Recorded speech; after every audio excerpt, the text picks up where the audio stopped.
Okey, sekarang saya berada di pusat rawatan Az-Ziyadah Sungai Petani. Jadi saya datang sebab saya dah tengok dalam social media ada satu rawatan, iaitu rawatan rendaman kaki ionik. Jadi saya buat, tuan-tuan boleh tengok tu.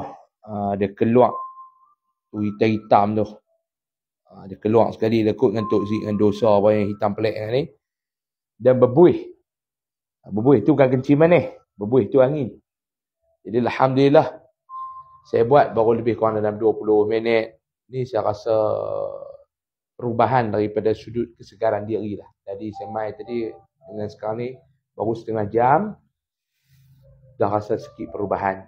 Jadi bagi anda di luar sana yang nak datang untuk terapi diri, mak, ayah yang ada masalah yang berpenyakit kan, jadi alhamdulillah dapat menstabilkan semula kesihatan kita. Datang ke pusat rawatan Az-Ziyadah Sungai Petani.